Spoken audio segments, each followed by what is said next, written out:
임하시기를 기원합니다. 그리고 또 안나 예배실에서 또 열린 예배실에서 예배하고 있는 우리 사랑하는 우리 모든 권속들에게도 하나님의 은혜가 넘치기를 주님의 이름으로 기원드립니다. 오늘 말씀의 제목은 천국 같은 교회입니다. 천국과 같은 교회. 이 교회의 본질은 천국과 같은 그런 교회였습니다. 오늘 우리의 교회의 모습 또 우리의 현실을 한번 비교해 보면서 그 원인은 무엇인가, 또 교회의 본질, 그 본질이 무엇이고 또 그것을 우리가 어떻게 회복시켜 나갈 것인가, 또 거기서 나의 역할은 또 무엇인가, 이런 것들을 한번 곰곰이 살피면서 우리 매원교회가 창립 50주년을 맞이하는 우리 매원교회가 천국과 같은 교회가 되기를 간절히 축원합니다. 오늘 본문 말씀 보면은 다락방 오순절, 다락방 성령의 역사를 체험한 성도들을 중심으로 해서 세워진 초대교회의 모습을 저희들한테 보여주고 있습니다. 교회라는 곳이 이렇게 생겼고 교회라는 곳이 이런 곳이다 라는 것을 저희들한테 아주 리얼한 모습으로 저희들한테 보여주고 있습니다. 오늘 모습 보면 참 감동적이죠. 너무너무 감동적인 것이 지나쳐가지고 사람들이 두려워할 정도였습니다. 이게 웬일이지? 오늘 본문 말씀 44절에 보니까 믿는 사람들은 모두 함께 지내며 모든 것을 공동으로 소유했습니다. 모든 것을 공동으로 소유했다? 니건 내 거가 없었다라는 그런 이야기예요. 그리고 45절에 보니까 재산과 소유물을 팔아서 모든 사람에게 필요한 대로 나누어 주었다? 경제 공동체가 된 거예요. 경제 공동체가 된 겁니다. 대단하죠, 그죠? 그 다음에 46절, 그리고 날마다 한 마음으로 성전에 열심히 모이고 집집이 돌아가면서 빵을 떼며 순전한 마음으로 기쁘게 음식을 먹었다. 정말 날마다 모였을까? 이거 의심이 돼요. 정말 날마다 모였을까? 다 모이지는 않았겠죠. 아마도 날마다 모이고 싶어하는 그런 마음을 이런 식으로 표현하지 않았을까라는 그런 생각을 합니다. 일주일에 한 번 모이는 게 아니었어요. 날마다 모여가지고 함께 떡을 떼며 기도하며 찬양하는 그러한 공동체의 모습을 보게 됩니다. 그리고 47절에 보니까 하나님을 찬양했고 그러한 삶을 살다 보니까 주변에 있는 사람들한테 호감을 샀대요. 사람들한테 주목을 받았다라는 그런 이야기예요. 저 사람들 도대체 뭐 하는 사람들인데 저렇게 얼굴이 늘 빛이 나지, 천사같지, 저렇게 아름답지, 좋은 이미지를 갖게 되었다, 갖게 했다라는 그러한 이야기를 오늘 저희들한테 전해주고 있습니다. 이것이 바로 초대교회의 모습인데 이 초대교회의 모습을 저는 두 가지로 한번 요약을 해보았어요. 첫 번째로는 공동체입니다. 뭐라고요? 공동체. 저는 이 공동체라는 말이 참 좋아요. 그래서 교회라는 그러한 표현보다는 신앙 공동체라는 말을 즐겨 쓰고 잘 씁니다. 저희 광고 시간에도 늘 신앙 공동체를 위한 헌신과 나눔에 이렇게 쓰는데 이 교회는 공동체입니다. 그래서 이 교회라는 용어의 그리스어, 헬라어가 에클레시아인데 이 에클레시아라는 말이 우리나라 말로 교회라는 말로 번역이 된 거예요. 근데 이 에클레시아의 본래의 뜻은 뭐냐면은 그리스도인들의 모임입니다. 그러니까 그리스도인들의 모임이에요. 그것이 바로 에클레시아고 그것이 바로 교회로 번역이 된 겁니다. 모임이라는 게 뭡니까? 공동체죠. 한 마음 한 뜻이 되어가지고 사랑하기 위해서 모인 사람들, 그게 바로 공동체고 그것이 바로 교회가 되었다라는 그런 이야기. 이 교회의 아주 핵심적인 본질 중에 하나가 바로 공동체입니다. 한 사람이 있는 것을 교회라고 하지 않습니다. 두 사람 이상 모인 곳에 주님이 함께 하신다고 말씀해 주셨고 그곳을 갖다가 우리는 공동체라고 하고 그곳을 우리는 교회라고 합니다. 우리 교회는 그래서 이 공동체적인 사고와 공동체적인 가치, 공동체적인 태도를 갖고 살아야 하는 곳이 바로 교회라고 우리가 볼 수가 있는 겁니다. 공동체를 깨뜨리는 가장 아주 이 태도가 바로 뭐냐면 이기적인 마음이에요. 나만 아는 겁니다. 나만 챙기는 겁니다. 그러한 마음은 공동체를 깨뜨리는 아주 치명적인 독소예요. 그래서 공동체 생활을 잘 하는가? 공동체 생활을 잘 못하는가? 이것이 바로 그 사람의 신앙의 깊이와 신앙의 성숙도를 재는 척도라고 우리가 볼 수가 있는 겁니다. 공동체 생활을 잘 못하는 사람은 신앙생활을 잘 못하는 사람이라고 우리가 볼 수가 있는 거예요. 왜? 교회는 공동체이기 때문에. 공동체 생활을 잘하는 방법은 다른 게 아닙니다. 나를 죽이는 거예요. 나를 죽이고 상대방을 존중하고 상대방의 의견을 존중하고 그 의견을 따라주는 거, 이게 바로 공동체 생활입니다.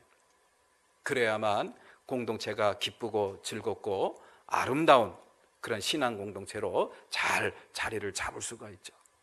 신앙생활이라는 건 다른 게 아닙니다. 기도 많이 하고 묵상 많이 하고 성경 암송 많이 하고 뭐 찬양 잘하는 거, 예, 좋아요. 그러나 그것이 혼자만의 찬양, 혼자만의 그러한 모임이 된다고 한다면은 의미가 없어요. 예, 전혀 의미가 없는 건 아닙니다만은, 그러나 중요한 것은 그것이 같이 하는 것으로 이어져야 되고 서로 하는 것으로 이어져야 되고 다 함께 하는 것으로 이어져야 됩니다. 그걸로 귀결되지 않으면은 의미가 없는 거예요. 그런 공동체가 바로 초대교회의 모습이었다라는 것을 우리는 잊어서는 안 될 것입니다. 그래서 신앙생활 잘하는 사람이 어떤 사람이냐? 공동체 생활을 잘하는 사람이에요. 사이좋게 잘 지내는 사람이라는 그런 이야기예요. 두 번째 본질은 바로 뭐냐면 사랑입니다. 첫째도 사랑, 둘째도 사랑, 셋째도 사랑이에요. 오늘 본문 말씀에 정말 오늘날에는 우리는 감히 생각하지 못했던 그런 일들이 막 초대교회에 일어났어요. 야, 어떻게 매일같이 모입니까? 그리고 어떻게 내 것을 팔아가지고 필요한 사람에게 다 나눠줍니까? 그리고 모든 물건을 어떻게 공동으로 소유합니까? 이게 가능한가요? 오늘날에는 아마 이게 참 가능하지가 불가능한 일일 것 같아요. 그러나 그 당시에는 그게 가능했어요. 그것을 가능하게 했던 그 배경은 바로 무엇일까? 사랑이죠. 사랑하니까 되는 거예요. 그렇습니다. 이 초대교회의 중요한 두 가지 본질, 공동체 의식과 사랑하는 공동체, 이것이 바로 교회의 모습이었어요. 그래서 터툴리안이라는 사람은 전도할 때 이렇게 했다는 이야기가 있습니다. 전도할 때 터툴리아누스가 뭐라 그랬느냐? 당신들은 그리스도인들처럼 사랑하는 사람들을 본 일이 있습니까? 이게 바로 전도할 때 쓰는 그러한 이 말이었대요. 예수님이 어떻고 하나님이 어떻고 이런 말보다도 당신들 그리스도인들만큼 사랑하는 사람들 봤습니까? 본 적 있습니까? 그렇게 전도를 했다라는 그런 이야기.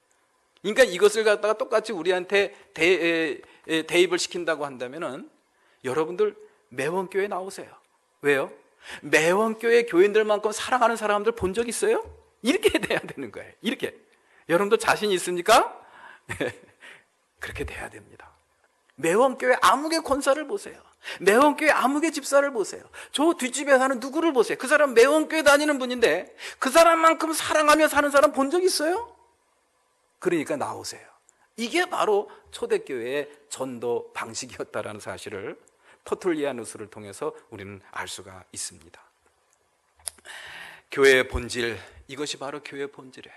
공동체 의식과 사랑만 하며 사는 사랑 공동체, 이것이 바로 초대교회를 통해서 우리에게 전해주는 교회의 모습이었습니다. 그런데 오늘날 우리가 몸담고 있는 우리 교회의 모습은 어떤가? 정말 사랑의 감동과 감격이 넘치고 정말 이웃 사람들한테 가서, 예수를 모르는 사람들에 가서 여러분들 매원교회 교인들만큼 사랑하는 사람들 본 적 있습니까? 이렇게 자신 있게 가서 이야기를 하고 또 교회를 소개하고 전도를 할 수 있을까? 한번 우리가 곰곰이 성찰하고 한번 마음을 되새겨 봤으면 좋겠습니다.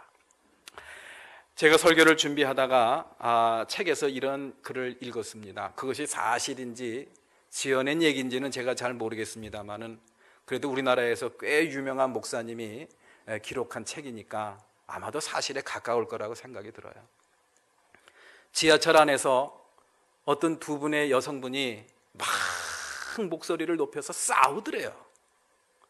그래서 사람들이 그냥 인상을 찌푸리고 저 사람들 왜 싸우지? 그러면서 인상을 찌푸리고 막 그냥 째려보고 있는데 참다 못해가지고 어느 나이가 지긋한 어르신이 다가서 가지고 이렇게 이야기를 했대요. 왜 여기서 싸우십니까?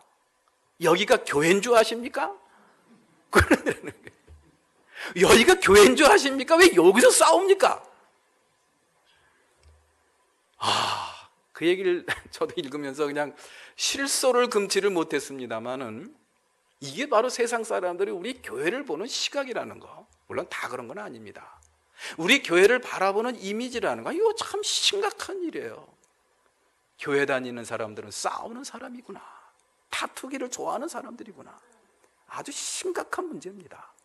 물론 여기에는 역설이 있죠. 그러지 말라는 그런 뜻도 있고, 개중에 그러한 것들이 이제 교회가 사이좋게 잘 지낸다는 건 뉴스에 안 납니다.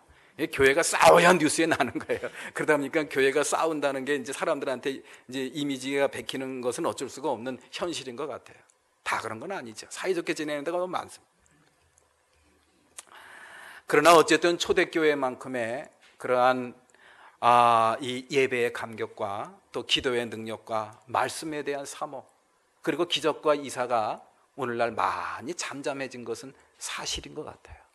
왜 그럴까? 왜 예배의 예배에 대한 감격이 없어지고, 그리고 기도의 능력이 사라지고, 말씀에 대한 사모함이 사라지고, 그리고 무엇보다 기사와 표적 이런 것들이 사라지는, 또 뜸해지는 이유는 과연 무엇일까? 다른 게 아니죠. 사랑이 식어서 그런 것이 아닌가라는 생각을 해보게 됩니다. 자, 그러면은 왜 우리가 사랑하지 못하는 것인가? 왜 우리가 사랑하며 살아가지 못하고, 이 신앙 공동체, 하나님의 사랑으로 하나 된 사람들이 왜 사랑의 감격과 감동을 누리지 못하고 왜 그렇게 냉랭하게 살아가는 그 이유는 바로 무엇인가? 전 두 가지로 한번 생각을 해보았습니다. 첫 번째로는 사랑의 우선순위에 대한 오해 때문에 그런 것이다 라는 생각을 해보게 됩니다. 고린도전서 13장 13절 말씀을 봅니다. 거기에 뭐라고 기록되어 있냐면은, 그러므로 다 같이 한번 따라서 해보실까요? 시작. 그러므로 믿음, 소망, 사랑, 이 세 가지는 항상 있을 것인데 그 가운데서 으뜸은 사랑입니다. 믿음과 소망, 사랑, 이것은 항상 있을 것인데 그 중에 으뜸이 뭐라고요? 사랑이래요. 사랑이 최고입니다. 사랑이 최고예요. 사랑이 제일입니다. 우리의 삶에 있어서, 믿음의 삶을 살아가는 사람들에게 있어서 이 사랑의 행위, 사랑의 언어, 사랑의 마음, 이것이 최고라는 그런 이야기예요. 그런데 오늘날 그 사랑에 대해서, 사랑 없음에 대해서 우리는 스스로가 굉장히 관대한 모습을 우리는 보게 돼요. 만약에 제가 이 자리에 서서 여러분들한테 부끄럽지만 전 믿음이 없습니다, 예수도 잘 못 믿겠고요, 하나님도 잘 못 믿겠어요, 이러면 여러분들 아마 당장 저를 째려볼 거예요. 저 사람 목사 맞나?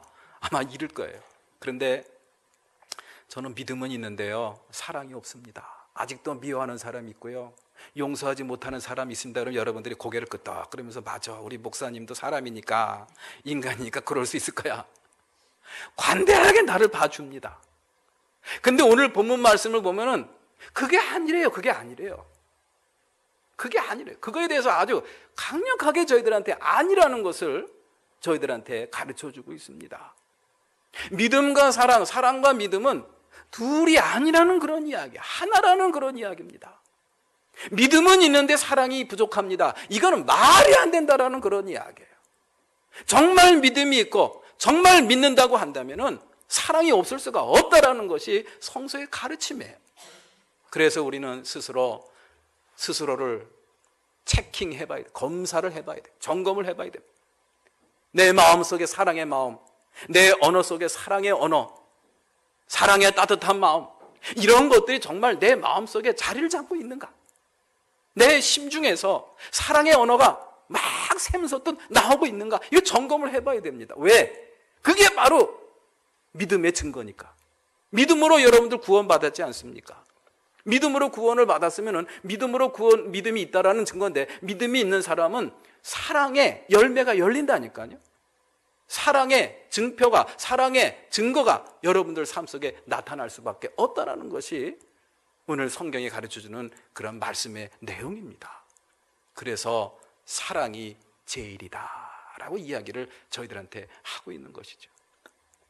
믿음이 없다고 하면은 이상하다 그러면서 우리는 째려보지만은, 사랑이 없습니다 그러면 다 관대해지는 그 이유가 무엇인가? 사랑의 우선순위에 대해서 우리 스스로 오해를 하고 있는 거예요. 아니다라는 그런 이야기. 믿음은 잘 검증이 되지 않습니다. 우리들 삶 속에, 우리 마음 속에 믿음이 있는지 없는지 굉장히 헷갈립니다. 그러나 사랑은 드러납니다. 그 사랑을 통해서 나의 믿음을 스스로 검증하고 체크하고 또 성찰할 수 있는 저와 여러분들이 되시기를 주의 이름으로 기원을 드립니다. 그래서 야고보서 2장 17절 말씀에서는 이렇게 저희들한테 가르쳐주고 있어요. 이와 같이 믿음의 행함이 따르지 않으면 그 자체만으로는 뭐라 그랬어요? 죽은 것입니다. 믿음이 있으면은 행함이 반드시 따른다라는 그런 이야기. 중요한 것은 믿음의 진정성입니다. 입술로만의 믿음이 아니라, 머리로만의 믿음이 아니라, 지적인 동의가 아니라 사랑으로서 믿음을 검증해내고 믿음을 증명해낼 수 있는 저와 여러분들의 삶이 되시기를 주님의 이름으로 기원을 드립니다. 그 다음에 우리가 사랑하며 살지 못하는 또 하나의 이유가 있다고 한다면은, 사랑하는 것을 우리는 힘들게 생각을 하기 때문이다 라는 그런 이야기예요. 사랑을 하라 그러면은 손해보라는 말인가? 나만 손해를 보라는 말인가? 나만 희생하라는 얘기인가? 또 나만 양보하라는 얘기인가? 이런 식으로 우리는 받아들입니다. 그러면서 굉장히 힘들어해요. 왜 용서하지 못하십니까? 왜 사랑하지 못합니까? 그러면은 힘들다라는 그런 이야기를 해요. 잘 안 돼요. 그 이유가 왜 그러냐? 내가 하려고 해서 그런 거예요. 내가. 성서에서 가르치는 그 내용들을 가만히 살펴보면요, 자기가 뭔가를 하려고 할 때 그 모든 것들을 부정적으로 바라보고 부정적인 답변과 부정적인 태도를 취하는 그런 모습을 우리는 많이 보게 됩니다. 하나님께서 모세를 부르시고 이집트에서 백성들을 이끌어내시는 지도자로 이 모세를 부르셨지 않습니까? 그랬더니 모세가 하나님한테 대듭니다. 저 못합니다. 저 할 수 없습니다. 저는 그냥 목동하겠습니다. 그랬더니 하나님께서 4번이나 이 모세가 거절을 한 것으로 나와요. 그랬더니 하나님께서 노하시는 그러한 모습을 보여주고 있는 것을 볼 수가 있습니다. 그러면서 뭐라 그래요? 가라 그러죠. 가라. 왜 가라 그런 거예요? 하나님이 책임을 지시겠다라는 그런 이야기. 네가 하는 것이 아니라, 네가 백성들을 이끌어내는 것이 아니라 내가 너를 통해서 일을 하시겠다라는 그런 하나님의 약속. 그러면은 그 증거를 보여주세요. 그랬더니 몇 가지 증거를 보여줬는데, 첫 번째로 보여준 게 뭡니까? 지팡이를 던졌더니 뱀이 됐어요. 깜짝 놀랐습니다. 그랬더니 뱀꼬리를 잡으래. 뱀꼬리를 딱 잡았더니 그게 지팡이가 됐어요. 품에다가 손을 넣어보라 했더니 다시 꺼내봤더니 문둥병 환자가 됐어요. 다시 넣었다 뺐더니 새로운 살이 돋아났어요. 이게 바로 내가 너와 함께 한다는 증거다. 내가 너와 함께 한다는 것은 네가 하는 것이 아니라 내가 한다는 것이다. 이 말씀에 대한 믿음을 갖고 이집트로 떠나는 모세의 모습을 보지 않습니까? 사랑의 원리도 마찬가지예요. 내가 하려고 그러면 힘이 듭니다. 주님 안에서 주님이 주시는 능력으로 그 일을 감당해야 된다는 것이 바로 성서의 가르침입니다. 빌립보서 말씀에 보면은 유오디아와 순두계라는 두 여인이 나옵니다. 하나는 유씨고 하나는 순씨예요. 이 두 사람이 아주 두 여성 일꾼의 기둥이 돼가지고 얼마나 교회를 이렇게 헌신적으로 일을 했는지 몰라요. 그런데 이 사도 바울이 두 사람을 불러내가지고 나무랬습니다. 야단을 쳤어요. 일을 못해서가 아닙니다. 일을 못해서가 아니에요. 열심히 하지 않아서가 아닙니다. 그들은 매우 열심히 했어요. 그리고 일을 정말 잘했습니다. 그런데 왜 야단을 맞았느냐? 싸우는 거예요. 싸우는 겁니다. 하나님의 일을 하면서 사랑의 공동체 안에서 왜 싸우면서 일을 하냐는 그런 이야기예요. 싸우지 말라는 그런 이야기입니다. 싸운다는 것은 왜곡된 사랑의 모습입니다. 진심으로 사랑하고 사랑으로 충만한 삶을 살다 보면 싸울 수가 없어요. 그래서 사도 바울이 불러다 놓고 이렇게 이야기를 합니다. 빌립보서 4장 2절 말씀이죠. 4장 2절 다 같이 한번 한 목소리로 봉독합니다. 시작. 주님 안에서 같은 마음을 품으십시오. 이 말씀을 갖다가 거꾸로 뒤집어서 이야기하면 그거래요. 한 마음으로 일을 하십시오. 한 마음이 되지 않으면 일을 하라는 거예요? 말라는 거예요? 하지 말라는 겁니다. 왜 하나님의 일을 한다고 하면서 왜 다투고 싸우고 분열이 일어났을까요? 일을 보는 거예요. 사람을 바라보는 겁니다. 일을 보고 사람을 바라보다 보니까 주님이 보이지가 않고요. 거기에는 옳고 그름에 대한 자기 고집만 나타납니다. 그러다 보니까 옳고 그름을 갖고 따지다 보니까 싸움이 되는 거예요. 그렇습니다. 우리 교회 안에서는 절대로 싸우면 안 돼요. 어떠한 경우에서도 싸움은 용납될 수가 없습니다.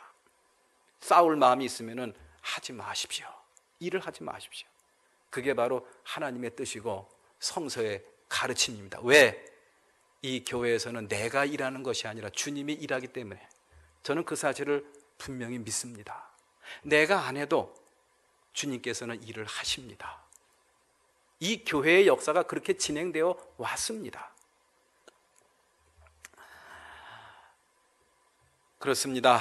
중요한 것은 내 힘으로 하는 것이 아니라 주님의 능력으로, 주님이 주시는 힘으로 그 일을 감당하는 거예요. 그래서 빌립보서 4장 2절에서 그랬잖아요. 주님 안에서 같은 마음을 품으십시오. 같은 마음을 품으라는 것은 서로 사랑하며 하라는 거예요. 사랑할 수 있는 것은 바로 주님 안에서만이 가능합니다. 주님 안에서. In Christ we trust. 이게 여러분들 많이 들어보셨죠? 달러, 미국 달러에 써여 있는 글입니다. 동전과 지폐에 다 써 있어요. 여러분들 달러 갖고 계신 분은 한번 보세요. In Christ we trust. 이게 무슨 말입니까? 예수 안에서, 주님 안에서 우리는 서로 신뢰하고 믿고 서로 의지한다라는 그런 이야기예요. 서로 믿고 의지해야 우리가 이 세상을 잘 살아갈 수가 있습니다. 그런데 그게 내 힘과 내 의지와 내 결심으로는 힘들거나 안 된다라는 그런 이야기예요. 법으로 다스리고 법으로 이 세상을 통제할 수 있을 것 같죠? 법으로 다 되지 않습니다. In Christ. 그래서 주님 안에서 이게 필요한 거예요. 주님의 품 안에서, 주님의 은혜 안에서, 주님의 사랑을 깨닫는 그 믿음 안에서만이 진정으로 우리가 사랑하는 사랑의 공동체를 이루어 나가고 천국과 같은 교회를 이루어 나갈 수가 있다라는 것을 저희들한테 가르쳐 주고 있습니다. 내 힘으로 하는 것이 아닙니다. 주님이 주시는 힘으로 하는 겁니다. In Christ. 예수 그리스도 안에서, 주님 안에서 우리는 그 일을 감당한다라는 그러한 믿음. 그러니 내가 사랑하며 살겠습니다 라는 고백은 뒤집으면 뭐예요? 나는, 따라서 해보세요. 죽었습니다. 그거예요. 나는 사랑하며 살겠습니다 라는 표현은 뒤집으면 나는 죽었습니다. 몇 차례 제가 말씀을 드린 기억이 나는데요, 이보다 더 좋은 예화는 없어요. 손양원 목사님 100번을 들어도 마음이 늘 감동이 되고 새롭습니다. 여수순천 사건 때 두 아들을 잃었어요. 같은 반에 있는 동급생이 반동분자라 그래가지고 쏴 죽였습니다. 동인이 동신이 생떼 같은 두 아들을 잊어버렸어요. 그리고 여수순천 사건이 다 이제 수습이 된 다음에 그 자기 동인이 동신이를 쏴 죽인 그 청년이 붙잡혀 가가지고 재판을 받고 사형 선고를 받았어요. 그때 손영환 목사님이 이제 청와대에 올라가서 이승만 대통령 앞에 무릎을 꿇고 하소연해가지고 철야기도까지 하면서 하소연해가지고 사면장을 받아왔습니다. 사형을 면하게 하는 사면장을 받아와가지고 그 청년을 감옥에서 꺼내왔어요.